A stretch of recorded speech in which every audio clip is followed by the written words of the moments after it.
I'm with the Chief Minister, and this section I want to deal with, because we haven't seen it for some time, but it only just happened, the Vision 9 report. Damning for a minister when you got the MLC reading out the stuff that he said about the captain of the Titanic. Yeah, that was a little bit extreme. Was it extreme? I mean, well, I mean, let's be honest.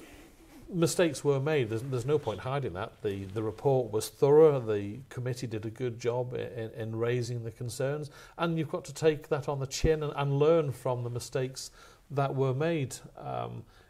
Yes, a minister has to take responsibility because they're overall in charge of the department, but it wasn't that one person 100% fault. There was a multitude of not multitudes over the top. There was a number of breakdowns that we have to learn from as a government. We've had a report. The report is good, and we've accepted the recommendations of various changes from the committee with a couple of minor amendments with the committee accepted, and we move forward. But if every time one of us makes a mistake we have to resign, we're not going to have a government. Minister Skelly is committed to doing a good job for now in the Department for Enterprise.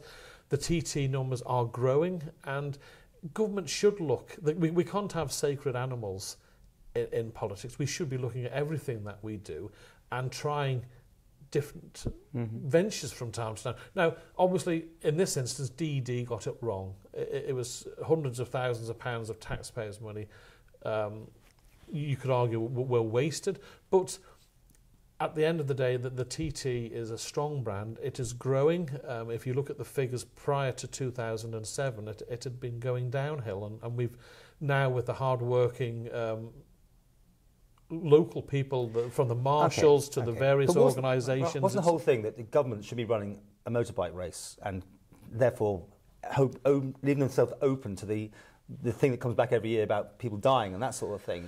Are you relaxed that the government is running them?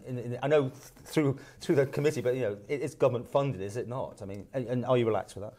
Well, it's where we are. It's unique, Paul, isn't it? It's not an answer.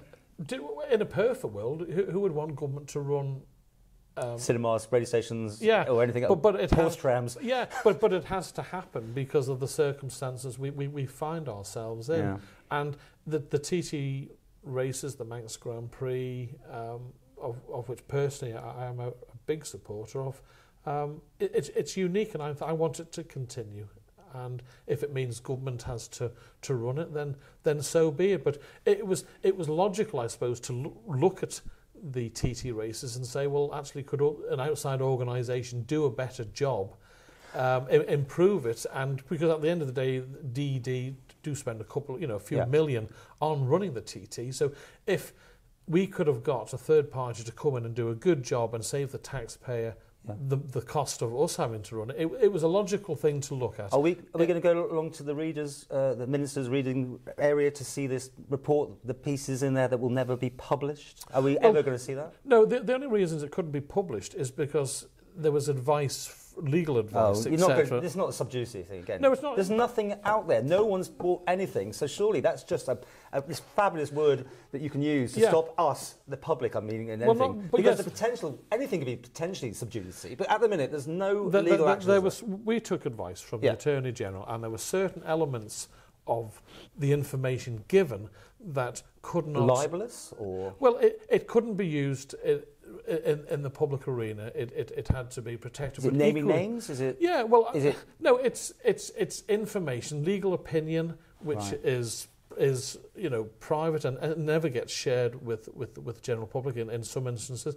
But equally, as an open and transparent government, we said, right, we accept that, but we still feel it's important that the Tynwald members got to see it for themselves, so that when they decided to support the recommendations of the committee, they could see all the evidence that the committee had. We've never done that before. So that the public's elected representatives were able to look at all the information, so that when they decided on how they were going to vote, they had the same information as the Tynwald committee that did the report, and that was a massive step forward. And you've obviously seen that stuff, and you don't think it has any relevance to the public. The public don't need to know what this stuff is about.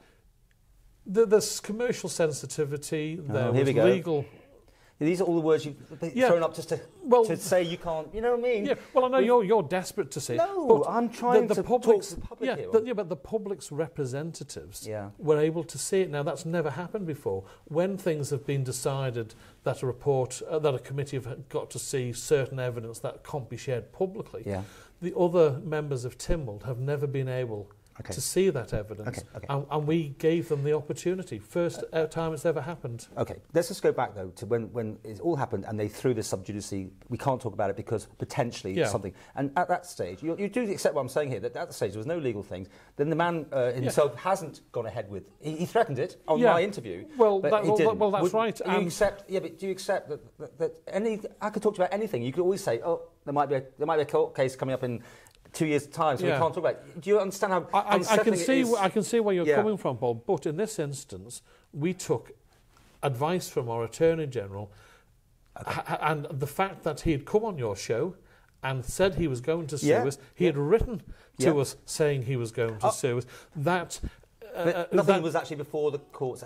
Well, nothing, yes, you're absolutely correct, Paul, but given all his comments that he was going to do, there was a high probability at the time that he was, and therefore there was a legal ruling that it was sub judice. It wasn't my ruling. I'm not a qualified lawyer on these. Any case that goes before the courts, people are free to discuss it. As soon as there's actual charges, it's all then Well, maybe if you hadn't been so smart in getting him... Well, if you hadn't got him on a show where he says, I'm going to sue the Isle of Man government, and he hadn't written the letter, you might not have had the sub judice. Okay. But just to finish, this is what's bed. You sleep well at night, knowing what is in that we don't know about, and we don't need to know about. Yeah, there was no criminality whatsoever. A series of events that maybe weren't our finest hour as government. Obviously, this all happened in the previous administration, but we've been open and honest about it. We've shared all the information with all the Tynwald members, and we've learned. But what's important, Paul, is that we don't go around bashing everyone when they come up with a new idea if it goes wrong, because otherwise the way of having a successful economy is trying new stuff. Okay. And let me just finally... we need to learn from our mistakes. In that book, right, in that report, if that ends up leaking into one of those forums or online, is then the Attorney General would actually prosecute because it's gone into the public domain? Is it that sort of information that would have to be dealt with legally? Or will it... Because you know how these things will leak eventually. No doubt someone will tell somebody and then next minute we all know about it, but at the minute I haven't heard about it. Well, no, everyone was honour bound not to discuss it. They could see it for good themselves. Luck on that. You know that doesn't mean it won't leak. I would hope that of course you would. They are honourable. But legally, if it ever does turn up, would you have to prosecute someone? That would be the Attorney General's decision. Okay, we'll leave it there. Yeah. Interesting. Thank you.